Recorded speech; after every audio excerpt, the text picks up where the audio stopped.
Rapid pace out here early in the second. Levert, hey, knocks it down. Rondo's on the run. Stops, hits Love. Love fires. Cavs reset with a fresh 14. Under 3 to go in the half. Garland works on Holiday. Lost it for a moment. Shovels to Mobley. Garland, step back three, drew a foul, knocks it down. It is Thursday, and you know what that means. Ladies and gentlemen, boys and girls, children and ladies, welcome back. Episode number 42 of the All Things Cleveland Cavaliers podcast. Live in the flesh of the dog days of summer. General Manager, Believe Win Media, Brandon Lewis. Vice President, Believe Win Media, Joey Schneider, with you as always. Wow, what crazy energy you have today, Brandon. That is amazing. It was episode 42. Episode 42, baby. Crazy. They just, it seems like every time we do one, it just, we're messing around. We're having a good time talking about our unbelievably talented Cleveland Cavaliers. And we're going to be here. We're going to be at 50 episodes pretty soon. I have to have a giant party. You have to do some really cool stuff for that episode. But, I think first on the docket for today, Brandon, Mr. Caris Levert up for an extension. What are your thoughts on that? Yeah, so, obviously Caris Levert came here in February as a part of the trade deadline. Me and you thought at the time the trade was a good move for the Cavs. We obviously expected that the first round pick that we gave up for that wouldn't have mattered because we thought the Cavs were going to be competing in the postseason. Obviously, the Cavs fell apart there with injuries and all that, did not make the postseason. We got our first round pick back, which turned into a Baji. But, what I said, and we have both said that Levert really did not really find his role, while he was here the last couple months of the season. It kind of felt like they didn't really know what to do with him. Them, of course, being the coaching staff. I think they really want him to start. I think they really see him as a guy that can contribute. And as we keep mentioning here, another guy outside of Darius Garland that can create his own shot. I came on here, though, after the Cavs just, in my opinion, blew a winnable game against the Atlanta Hawks, the last game of the play-in tournament. And I just flat out said, Caris Levert played the two worst games of basketball I've ever seen him play. In the most two important Cavs games of the season. And that is it's still hard for me to get over. You guys know me. I'm a pretty instinct guy. I'm not really a stat guy. I just go based on instinct. And do you have it in the game, in the moment? I am a big moments matter guy. Every round of the playoffs matter. It's way different than the regular season. And Levert just did not show up. There was a lot of just bad shots and a lot of dumb turnovers in those two games. And I came on here flat out and we were arguing about it. It would have been nice to listen. If there's an offer out there on the table for Levert, I'm not against moving him. I wanted him, obviously it was a little bit mad over that playing tournament. I wanted him almost completely off the team. But now that we are in August and seemingly like that he's going to be here, there's reports out there that he is looking for around a $20 million extension. There are reports out there that the Cavs, though, are not willing to meet that demand. The Cavs kind of want to wait and see what he does this season. And I actually think that is the right move. If Levert does, live up to his potential, what the trade was, and he does make it, then I think, yeah, you could take a look at extending him, especially if hashtag Sexton Watch does not come to fruition anytime soon. But really, I think right now, if you say, oh, we're going to sign Sexton to a 4-year, whatever, let's just say $80 million, $20 million a year extension, I think it'd be a huge risk that I'm not willing to take right now. So me and you, I think we have very different opinions of Levert. I look at Levert, and maybe it's through rose-colored glasses because he played very well when he was in Brooklyn. He played very well when he was in Indiana until he got injured. I think that he still has a lot of good years left in him. He's only 27 years old, maybe 28 by this point. I know he was 27 when we got him last year. But I agree with you. The Cavs should play the wait and see game, but I even at the end of the season, unless he is an absolute all-star, which I don't think is going to happen, I think the reason you keep him around is to kind of mentor Agbaji, because Caris Levert can play the game very well. We saw last year he really was great on defense. He showed flashes of where he can create his own shot. When he got hot, a couple of those games, he kind of helped the Cavs, 20 points, 22 points. It wasn't a lot of games that he was up there in with the high number in points. But I think that he can be someone that Agbaji can look to. They're the same height, around the same build. And I think that he can learn a lot from Levert. I will not give him $20 million a year under any circumstances. And what is going on with everyone wanting $20 million a year? Like, you just have to understand you might not be a $20 million a year player. And as we wanted Levert so bad last year because we thought that he may have been the missing piece. And we talked about it almost since the beginning of last year is, do they need one more player? I don't this year. They still need a wing. They need a wing. I don't. They need a 6'7", 6'8" wing who can score, who can pass the ball, who can rebound. I'm not looking for someone. We're never getting. We're not getting Kevin Durant. We're not getting Paul George. But we need someone serviceable in that situation. We need, even if it's just a 3-and-D. So Levert does not fit that mold, though. Levert is a 2. He's a shooting guard. Yes, he can play the small forward position if needed, but he is definitely more of a 2 guard. Agbaji, I feel, can probably play both a little better than Levert, just as Okoro can. Okoro's not a scorer, obviously. He's more of a defender, but he can go. I mean, Levert can basically guard 1 through 4 at 6'5". And that's one of our the Cavs' biggest problems. We have a lot of 6'5" guys. Yep. But Levert definitely needs to prove that he is a $20 million man if he wants that contract extension. I do not believe he deserves it right now. I probably, even at the end of the season, will tell you he doesn't deserve it, even if he was an all-star. I just think that the Cavs, and a lot of people don't understand this. People are like, oh, well, the Cavs are going to have a lot of money coming off this year. You got Love coming off, and I think Love, I think will probably re-sign, but for obviously a much lower number. He's going to be 33 or 34. 33, 34, yeah, around yeah. You have Levert coming off at $17.5 million. They're like, oh, well, you're freeing up like $44 million. Yeah, but Darius Garland's contract kicks in next year, which is 35 or 36, 37 million. So you're not exactly getting that much more cap space. But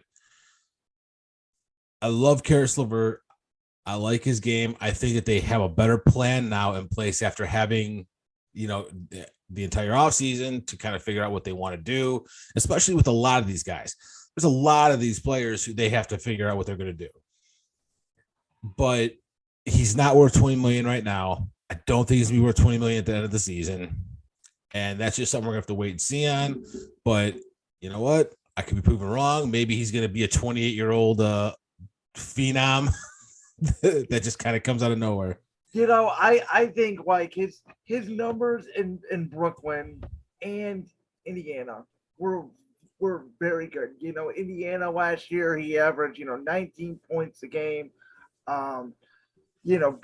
People getting traded over the Cavs, but I think we all kind of knew his numbers would go down a little bit. Obviously, the fact that Darius Garland is the primary ball handler and really broke out the scoring tomorrow last season.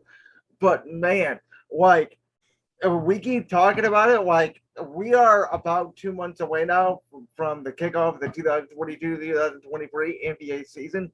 I'm very interested to see early what the Cavs do, well, whether they let Levert start. And again, this all depends on whether Sexton comes back or not, but whether they kind of let Levert start or how many minutes he plays, or just, do they go with the hot hand? Like, is Caris Levert in their long-term plans? And again, we talked about this kind of, at the time of the draft, where it's like, I don't think they truly know really what they have, and obviously Abaji and Okoro and Levert. Like I keep saying, they're all three of them are all very similar guys, and especially if you throw Sexton into that mess, it's going to be another mess that JB Bickerstaff and the coaching staff is going to have to figure out with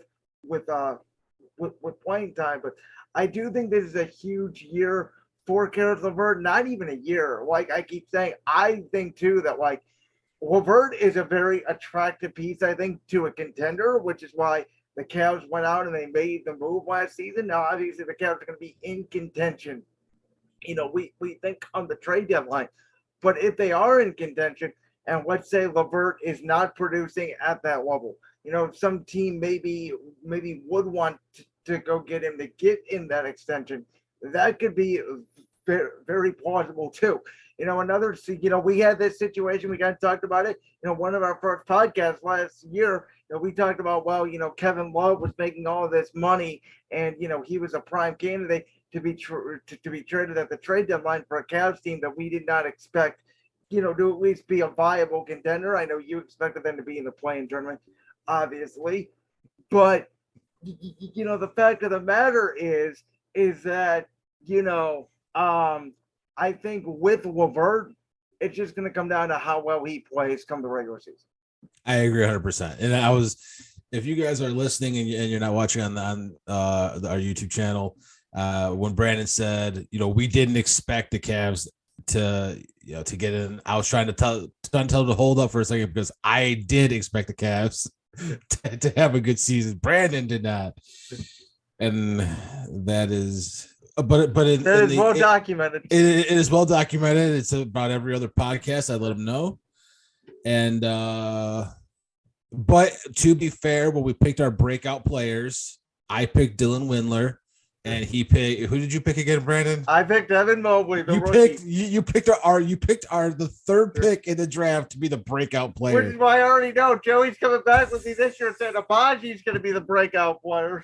I'm going to say Darius Garland's going to be the breakout player. Oh man, it's like, oh come on NBA, give us some news. Come on, Colin Sexton, give us something, man. We are 2 months away from the season, and it just. We are sitting here and, we were kind of having a hard time admittedly thinking about topics today because it's like we have been saying to you guys, and you guys obviously believe when media all things Cavs fans, you guys are the best fans. We are the number one podcast for Believe When Media, and we are obviously so proud of that. But it's like we are now just waiting, like, come on, let's go. We're so excited for the season. Like, how long can we beat to death? Well, what's Levert going to do? What's Okoro going to do? What's Sexton doing? It's like, can we just get some answers to this already? What's Okoro going to do? He's still signed for like 2 more years. We're fine with Okoro. What we need to pay attention to is Sexton Watch. We're gonna hashtag that too. We're gonna try to make that a thing. Sexton Watch 2022. Is he going to sign a qualifying offer? Is he going to accept the Cavs 3-year deal? Who knows? But I want to throw this at you, Brandon, and we didn't talk about this before the podcast. Or actually, I don't know if we've talked about this at all. And I kind of just thought about it as we're think about if Sexton comes back. Okay, all right. You're gonna have Darius Garland. Yes, sir. You're gonna have Raul Neto. You're gonna have Ricky Rubio. Yep. And the only reason I put Neto before Rubio is because Rubio is he might not be ready until December, January, February, somewhere, maybe probably the trade deadline, something like that. You'd have Sexton, Agbaji, Okoro, and Levert. That's 7 right there. That's not you're right, 7. So you have Osman, you have Dean Wade, you have Kevin Love, you have Lauri Markkanen, you have Evan Mobley, you have Jared Allen, you have Robin Lopez. Oh, I get where you're going with this. There are a lot of players on this team that we are going to see who is going to get minutes.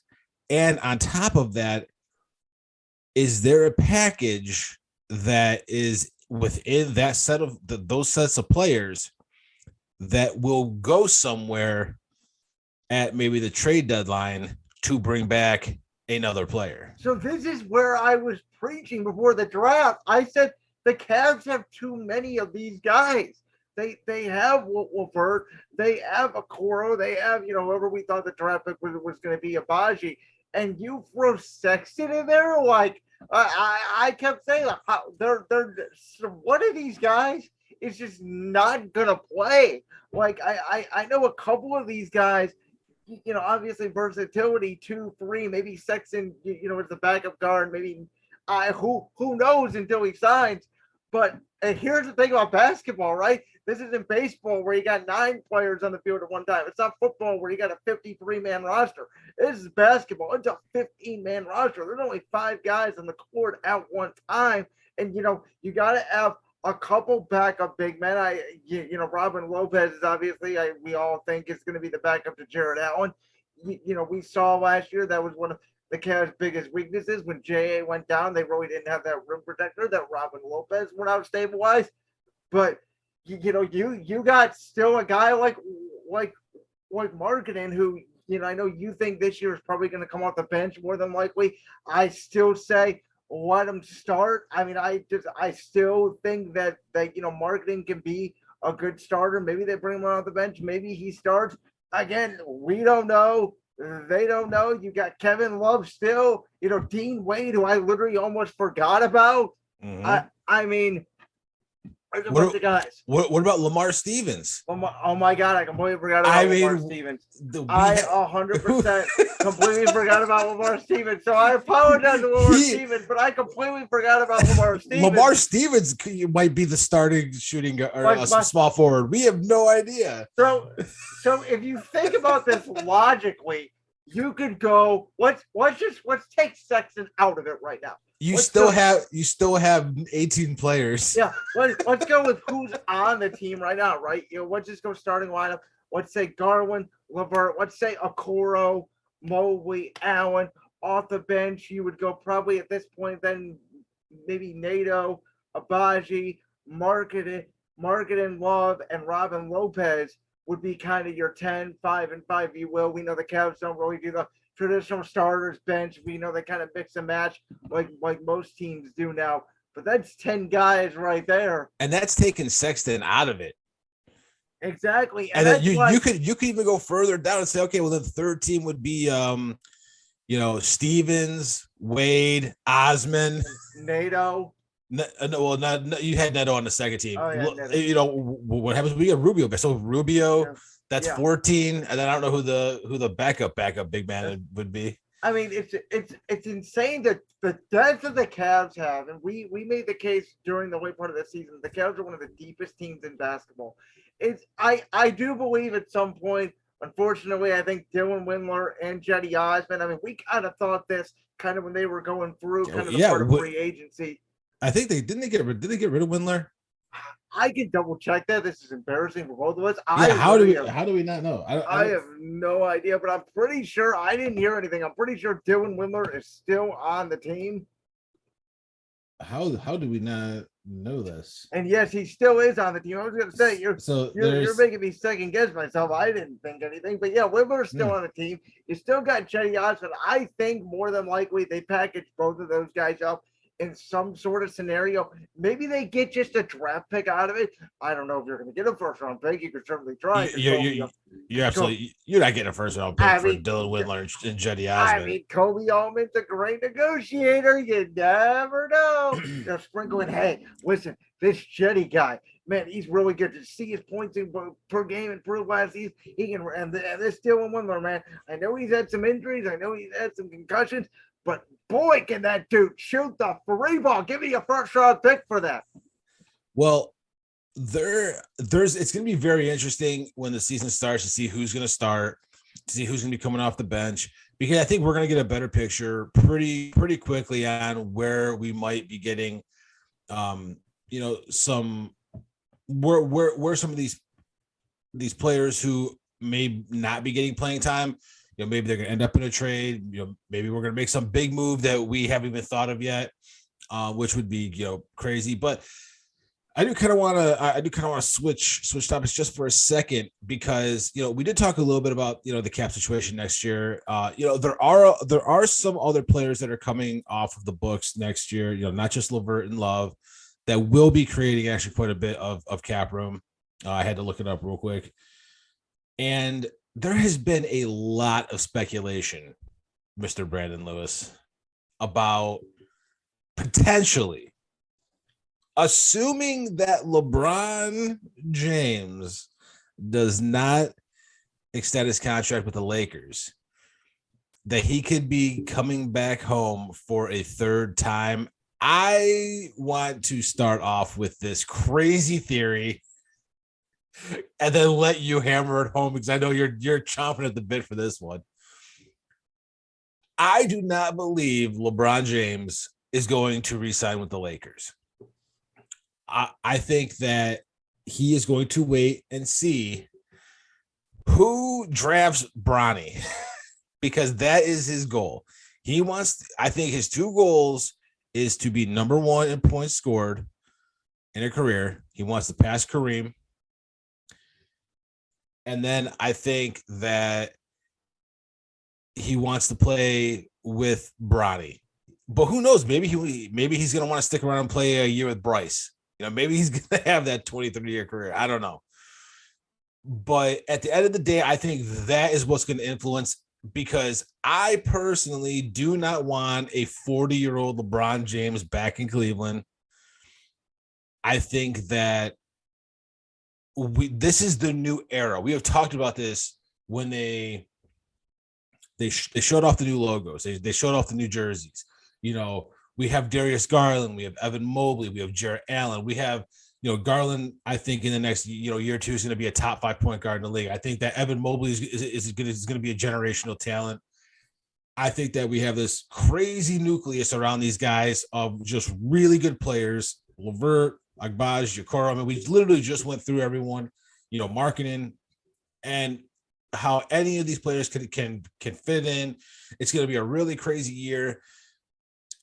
But to go and get LeBron, do you really, unless he's coming off the bench and taking a ridiculously massive pay cut, which is not going to happen for LeBron ever in his career. He will never come off the bench in his career. He will be a starter until he retires. I love LeBron. I will always love LeBron for bringing a championship to this city. But I do not want to see LeBron James in a Cleveland Cavaliers uniform unless he is willing to take a bench role like Kevin Love did. Okay, so if you're watching on YouTube, I don't know if you saw, but I tried to do the impersonation of the 2010 LeBron James chalk toss, which he, of course, retired when he went to Miami. But so I have thought a lot about this. I've talked a lot about this on my personal podcast a lot over the last couple of weeks about all these contract extensions. I want to move in parts in the NBA right now. Obviously, we know what's going on with Kevin Durant in Brooklyn. LeBron's going to be, I think, kind of this domino to fall next summer. But it's really interesting, right? Like if you would have told me 3 years ago the Cavs are going to be contenders without LeBron, obviously I think I would have said that you were completely crazy. And the fact that LeBron has a chance to come back over the third time, I wouldn't have said that you were crazy, because about 3 years ago, I had it on my pinned tweet on my Twitter profile for a long time. LeBron will be back here one day for a third time. So I did expect it to come back to fruition, but I'll tell you what, if he is an unrestricted free agent at the end of next season, and to me, if you bring him in, I think obviously money-wise, you'd have to do a sign and trade with the Lakers. But if you bring him in and you don't have to give up, Mobley, Allen, Garland, your core guys, I do think that he would be, as long as he stays healthy and as long as he stays the LeBron that we saw this year in Los Angeles, at 30 points per game, which he scored this year. If the Lakers had a better record, he would have been in the MVP conversation because he is still a top 5 player in this league, and you can debate me all day on that. I think LeBron would be the missing piece to this team. I think it would get you over the Milwaukee hump of facing Giannis Antetokounmpo. I think it would get you over the hump of facing Joel Embiid in Philadelphia if you would have to. I think this dude with Darius Garland, with LeBron, Jared Allen, Evan Mobley, you put those 4 together on a basketball court. The Cavs are the best team, not only in the East, in the NBA, and I think it would absolutely be worth it because we're not talking about a regular 40-year-old NBA player. We're talking about a 38, 39-year-old LeBron James who is seemingly doing what Tom Brady has done in the National Football League for years, and that is beat father time. You will not hear an argument from me that he is arguably still a top 5 player. I'm not going to say he is. I'm saying he's arguably a top 5 player. You can make the argument, but his brand of basketball, the ISO ball, it killed us a lot of times when we had good teams. When Kevin Love was younger, we had Kyrie Irving. And we saw how we had J.R. Smith coming off the, I don't know if he was starting or coming off the bench, Shumpert, those teams, the teams we won the championship with, went to the finals 4 times, only won 1. And I don't care that they had Steph Curry and Kevin Durant. And you can argue that we had really good players too, So we've seen that brand of basketball work. We've seen LeBron James carry the Cavs' dead body to an NBA Finals. But at 39 years old, well, not actually, I should say 39. He'll be 30. He'll be 38 this year. I don't know if I want to go back and see that movie again. We have something new. We have something fresh. We do have a lot of players. I think that I still obviously, and I'm gonna bang this. I'm going to beat this into a wall. If you guys haven't checked out our boys over at the Den of the Dogs, check them out. Clarence Wilson, Ruben Rodriguez. But Clarence, he always says he wants a big, like 6'8" wing. And I agree with him.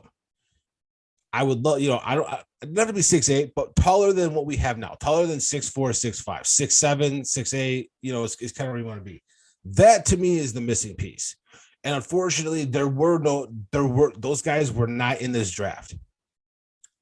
There weren't any there that I think at 14 would have made an impact that the Cavs, need. There's no missing piece in the draft at wing this year.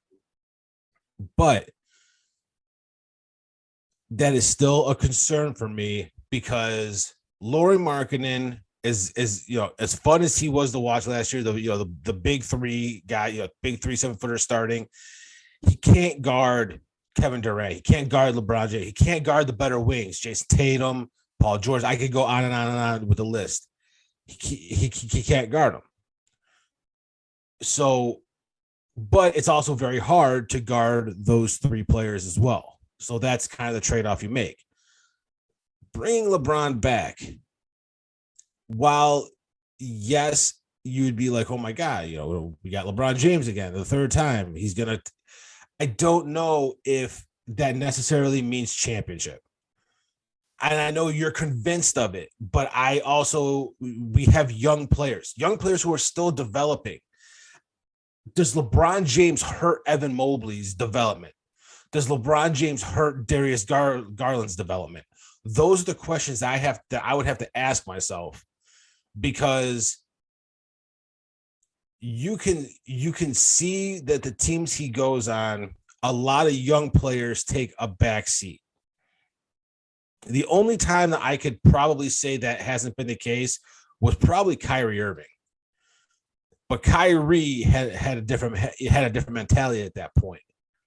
He wasn't, Kyrie he's kind of, he has said that he probably learned a lot from LeBron, or should have learned more than what he did. But I don't know if I would take a risk on LeBron when we have two young players who I think are going to be absolute stars in this league. Bring him in, playing the ISO ball. And I know people are going to rip me on Twitter or wherever, because I know people are going to say, bring LeBron. But I just think what we have now is good. We're going to get better, not only as the season progresses, but also go, in multiple years ahead. I don't want to bring LeBron in and have him play his basketball and not play Cavaliers basketball, which is what we did last year and was extremely fun to watch. See, that I can concur to your point a little bit about the concerns about fit and iso ball and all of that. However, I do think that LeBron in his later stage of his career, there has to be a question, and you alluded to it a little bit when we started on this topic, is you believe his two goals are, number one, to pass Kareem, which he's going to do this year in a Lakers uniform, and number two is to play with his son, Bron. The other question that I think he has to ask himself is winning a championship is that a goal three? Or is he okay with, 4 championships is enough if I get the scoring done, if I get to play with Bronny, all of this? Because I think I'm sorry, I don't mean to interrupt, but I think he did answer that question. I believe he said that he's not chasing championships anymore. I think his biggest goal is to play with Bronny.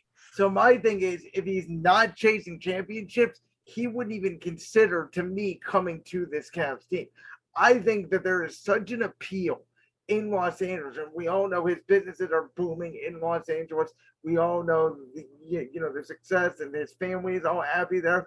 Like, if he's content with just putting up numbers and playing with Bronny or whatever you may have, I think coming back to Cleveland would strictly to be, hey, I'm going to help a young nucleus win another championship, because he did defer. You alluded to the he did defer a lot to Kyrie in here in Cleveland. Kyrie, obviously, I think the best point guard he's ever played with. I think Darius Garland is going to get to that level if he's not already there. I think LeBron would actually defer a lot to Darius Garland. And I mean, Garland and LeBron just kind of going back and forth, sharing the ball. And even when Garland, even if Garland needs a little rest, you can have LeBron be the primary distributor at that point.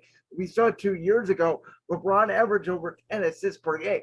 So I think the ball would still move. I'm not as concerned about the fit as you, though I completely understand that sentiment.